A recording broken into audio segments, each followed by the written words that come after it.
YouTube channel. It's Mike here, the FPV Evil Monkey, and today, guys, I'm maidening a new frame that was sent to me courtesy of Mile High Multicopters. This is the Aquila 7-inch long range. So on this build, I'm using my 2208 1800 kV motor. These are the Xing Motors, or Xing Motors, however you say it.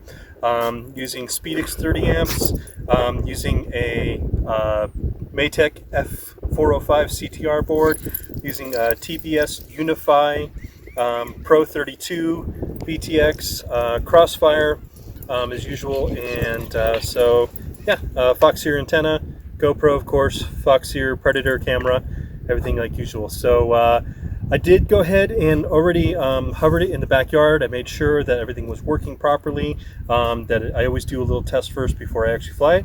So now we're out in the field, so now we're going to go ahead and fly it. We're going to see how this thing does.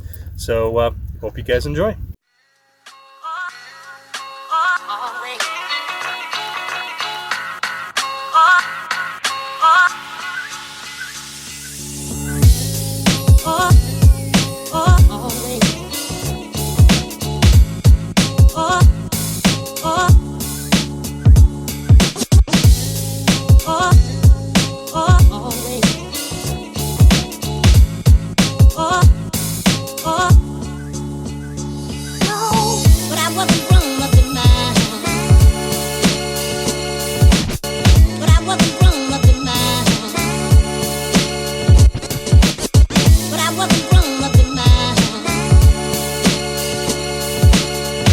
What